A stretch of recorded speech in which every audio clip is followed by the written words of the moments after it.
Est-ce qu'on peut parler? Est-ce que vous voyez maintenant le cri, c'est quoi?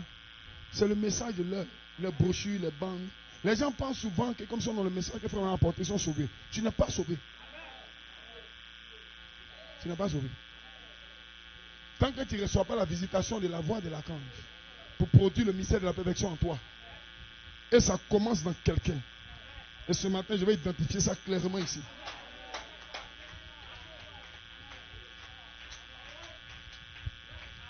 Quand Dieu a envoyé Moïse pour sortir le peuple, pour les envoyer dans la terre promise, certains pensaient que c'était Moïse qui allait la faire sortir, qui allait la faire entrer.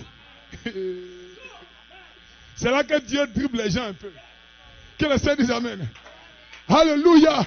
Parce que la prophétie était claire. Vous serez en captivité, je descendrai pour vous délivrer, pour faire monter dans un pays où coule le lait et le miel.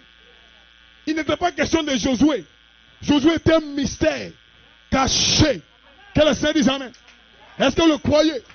Et frère Branham dit Josué, c'est le Saint-Esprit. Alléluia. Donc il y avait un mystère caché.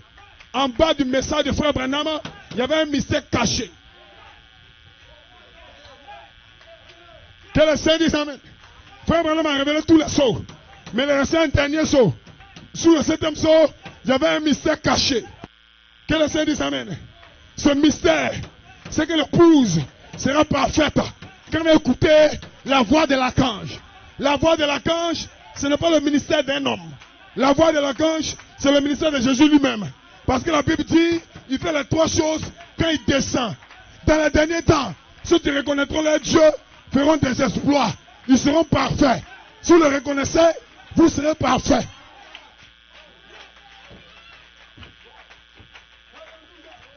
Est-ce que vous croyez? Voilà pourquoi quand frère Branham, il fallait que des gens se lèvent pour donner plus de sens au message. C'est ce que frère Branham a dit. Parce qu'il faut que la voix de l'archange accomplisse son ministère. Et ce matin, je déclare à l'assemblée que la voix de l'archange a commencé quelque part. Mais frère Branham était clair. Il dit après moi viendra un homme qui continuera avec le message. Donc si le message c'est le cri, il continuera avec le message cri. Pour produire quoi? La voix de l'archange. Donc le message cri ouvre un chemin pour la voix de l'archange. Et la voix de l'archange ouvre un chemin pour le son de la trompette. Donc lui qui venait après frère Branham devait prêcher un message qui était en relation avec le message cri. Est-ce que c'est le titre? Est-ce que le cri du roi est dans le camp en décembre 65? Est-ce que c'est cela? Si c'est cela, c'est que la voix de l'archange est sur la terre.